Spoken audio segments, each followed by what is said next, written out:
آج ہم جاننے والے ہیں ایک نہایت اہم مسئلہ، کیا کھڑے کھڑے پیشاب کر سکتے ہیں یا نہیں کر سکتے؟ اللهم صل على سيدنا محمد. بسم اللہ الرحمن الرحیم، نحمدہ ونصلی علی رسولہ الکریم، اما بعد۔ دین اسلام ایک مکمل نظام حیات ہے جو انسان کے روزمرہ کاموں میں بھی تعلیم سکھائی ہے اور آداب سکھائے ہیں۔ لہذا آج ہم جاننے والے ہیں ایک نہایت اہم مسئلہ، وہ یہ ہے کیا کھڑے کھڑے پیشاب کر سکتے ہیں یا نہیں کر سکتے؟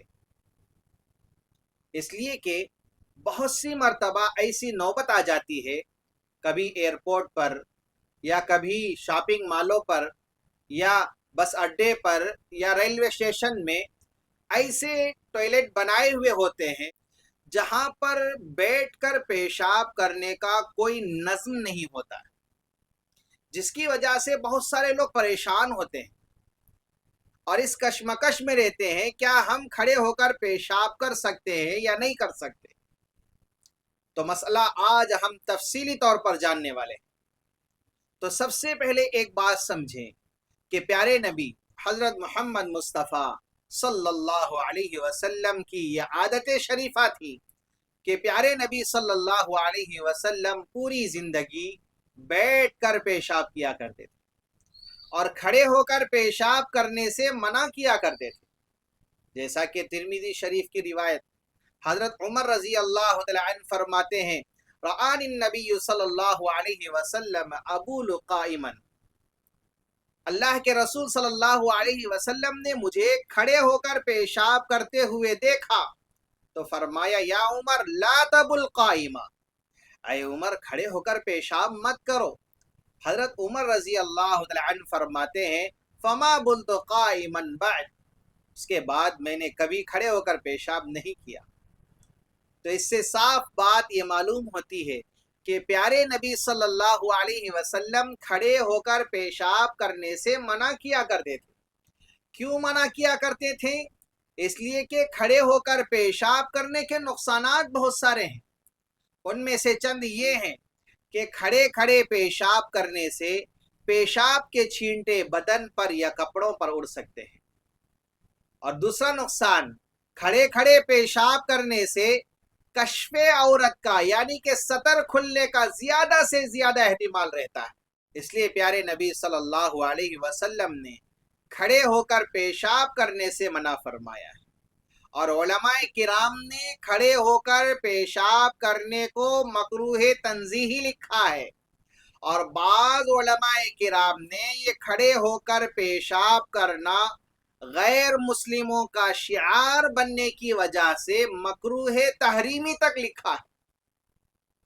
تو لہٰذا بلا کسی عذر کھڑے کھڑے پیشاب نہیں کرنا چاہیے۔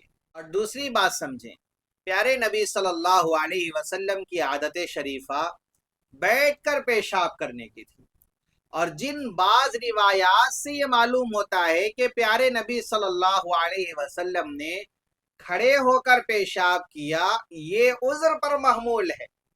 لہذا شراح حدیث نے بہت سارے اعذار لکھے ہیں، ان میں سے چند عذر یہ ہیں کہ پیارے نبی صلی اللہ علیہ وسلم کمر کے درد کی وجہ سے بیٹھ کر پیشاب کرنا دشوار تھا، اس لیے کھڑے ہو کر پیشاب فرمائے، اور دوسرا عذر یہ بیان فرمائے کہ گھٹنے کی تکلیف کی وجہ سے بیٹھ کر پیشاب کرنا دشوار تھا، جس کی وجہ سے کھڑے ہو کر کی۔ تیسرا عذر یہ بیان فرمائے کہ اس مقام پر گندگی کی وجہ سے بیٹھنے کی جگہ مناسب نہیں تھی، جس کی وجہ سے کھڑے ہو کر پیشاب فرمایا۔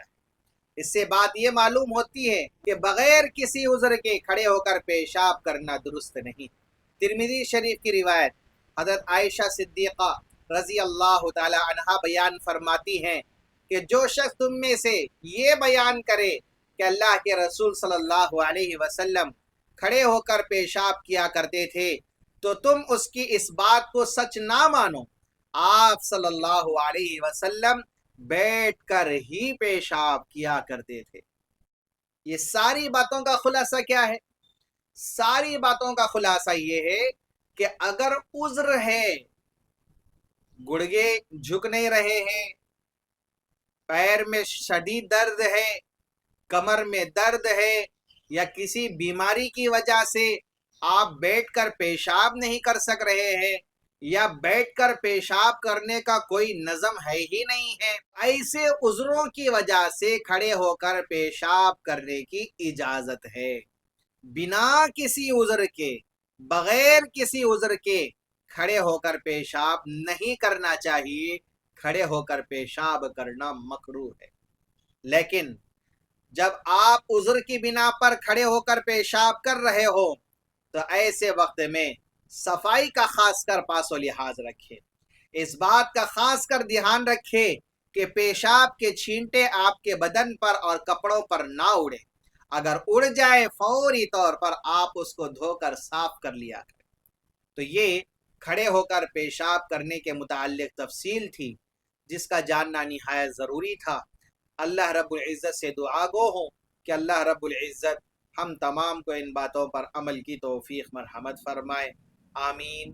وما علینا الا البلاغ۔